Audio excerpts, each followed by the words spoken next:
What's up guys, welcome back to the channel. Today I'm going to be doing a requested video I have. It was somebody that was asking about plugging in your truck, fuel additives, how to keep your truck running good through the winter.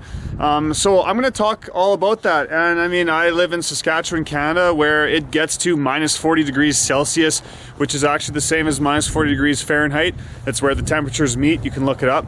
But it will get that cold without the wind chill. So I know all about diesel trucks and, you know, not starting in the winter and that kind of stuff. So I'm going to go through some things you can do before winter hits, so things you can do in the fall, and then things you do during winter to keep your truck running great. So we're going to fire this thing up and probably take her to the shop. This is a bad example because my truck's not even plugged in, so we're going to cold start it, even though it's only minus 10 degrees Celsius outside, which is minus 14 degrees Fahrenheit, I think. But yeah, stay tuned and we'll get at her.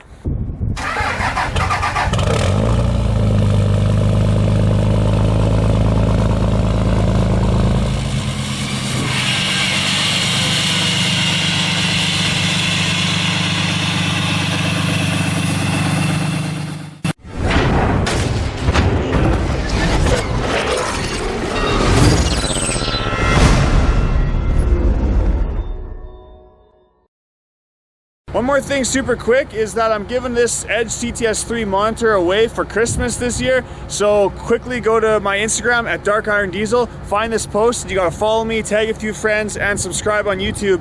And this is for anyone in North America. I will ship this anywhere in North America. So I'm giving away an Edge CTS3 monitor for Christmas. All right, first thing I want to talk about is stuff you can do before winter in the fall, just to get your truck ready for winter so that you're not caught off guard like a lot of people are. So most likely your truck should have a block heater. Now I'll put a link in the description to a different video I made on how to test a block heater, but if you just check resistance between these two, it should measure about 15 to 30 ohms depending on your truck. But make sure your block heater is working before it gets too cold and you need it. And me personally, I don't plug my truck in unless it's gonna be like minus 10, at least minus 10, if not minus 15 degrees Celsius. So that's just me, but it gets really cold where I live. So maybe you'll plug it in a little bit if it's not quite that cold where you live. But yeah, for me, if it's minus 15 degrees Celsius or colder, I definitely plug it in. Other than that, it's usually fine just to start with the grid heater. So grid heater kind of brings me into my next thing is make sure your grid heater and your glow plugs are working. So like Cummins, they don't have glow plugs, but especially Duramaxes because they tend to blow glow plugs all the time. If you have any engine lights on, get them scanned before it gets cold out, because if you have a Duramax, there's a good chance you have a glow plug. And even just having one bad glow plug can make your truck just super hard starting in the winter. So make sure you check your grid heater that it's working good and your glow plugs that they're working and you don't have any codes for it. Now one more thing that's kind of regarding that block heater, if you live in a place where you have to park your truck at work where you don't have access to a plug-in, then you might want to consider a Webasto or an S-Bar coolant heater. And there's actually a truck in the shop right here that has one. Pretty much all semis up where I live have these coolant heaters on them, so I'll kind of show you what they're all about. All right, so this truck, this semi, has a Webasto heater. So basically what it is it actually sucks some fuel from the fuel tank and it burns in here, and it has a pump in there that circulates the coolant, and this will actually heat your coolant and circulate it through your engine. And it's set on you can either turn it on manually or you can set it to a timer so that every morning at 5 a.m. or something like that, it'll run for an hour. But it's super cool, and then these semis fire right up. So you can get those for 3/4 ton and 1 ton diesel trucks as well. They're about $1,000 plus you got to install them, and you know, so they're not the cheapest thing, but it will save you the money long term if you're in a place where you can't plug in your truck. Having your truck start up nice and warm with warm coolant is way better than cold starting it every day. All right, now another thing you're gonna want to do in the fall before it gets cold, and a lot of guys don't do this and I don't know why, but change your oil. Use synthetic oil and use a lightweight. So this is 5W40, that's what I put in my truck. 0W40 is even better if you can get your hands on that. But this is just gonna help your engine turn over in the cold, and it's gonna start way better with some lightweight oil. Okay, now this one's probably the most overlooked. I got a fast fuel system, so my fuel filters are in there. but wherever they are on your truck, change your fuel filters before winter. What happens is that you get kind of dirty fuel filters and they might be okay when it's warm out, but you start getting cold out and your fuel starts to get thicker, might even start gelling up, depends on what area you live in, and now all of a sudden you can't start your truck because your fuel filters are clogged. So it's just always a good idea to start the winter with some nice clean fuel filters, and it's just one problem you can eliminate for yourself that winter. Oops. So there's actually two different kinds of diesel. There's winter diesel and there's summer diesel. Now depending on where you live, they might not change it or not. So where I live, usually in about October, they change the pumps to having winter diesel, and what that is it just has more anti-gel additives in it so that your diesel doesn't freeze up in the winter time. So that's another thing you have to think of. If you're not using your truck much, let's say last time you filled it up was in September, and you don't use it for a couple months, you have to go away for work or something, you come back home, it's cold now, well, you still have that summer fuel in your truck. So you're gonna wanna get some anti-gel additive, and you're gonna dump that in your fuel tank. And also some places, maybe it's usually warm where you live, and all of a sudden you get this crazy weather storm coming in and it's cold, well, you still have summer diesel in your tank. So you're gonna wanna make sure that you have some kind of anti-gel additive to put in your fuel to keep it from gelling up on you, so you don't get stranded on the side of the road.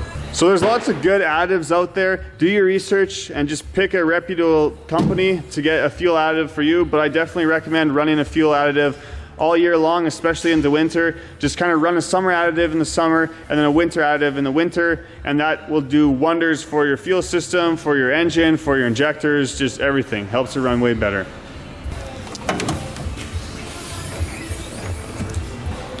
Another thing you're going to want to do before it gets too cold out is check your batteries. Use a voltmeter and see how many volts across you get. You should have about 12.5 volts on each one. You can also test your alternator. Make sure your alternator is charging, because if you have weak batteries and a cold diesel engine, you're gonna have some serious issues.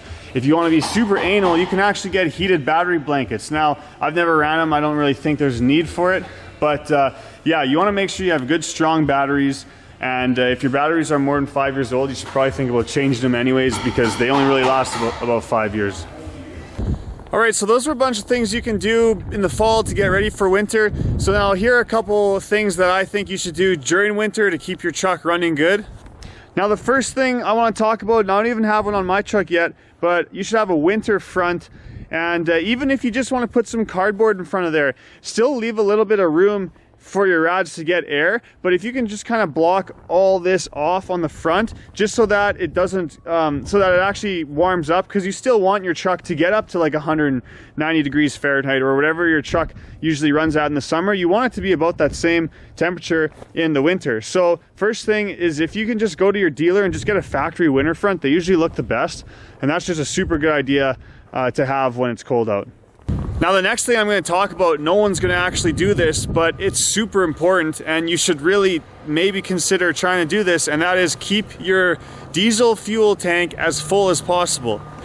Basically what happens is every time your truck heats up or cools down, or your fuel, I guess, heats up and cools down, is it's going to create condensation. So the lower level of diesel in your tank, the more condensation is going to actually be able to build in there. And that's just straight water in your diesel now. So if you can try to keep your truck, you know, 3/4 full or full tank every night, depending on how much you drive it, that's just going to leave like no room for water to build up in there. Especially if you park your truck in a shop, maybe, so you keep it outside at work, but then you get home, you get to park it in a nice warm garage. Well, you're going to build up so much condensation in your fuel tank if you have it almost empty. So try to keep your fuel tank as full as possible, and it will just help keep water out of your fuel system. With that said, also you should make sure you have a good water fuel separator, and you should make sure you're draining that water fuel separator during winter and before winter.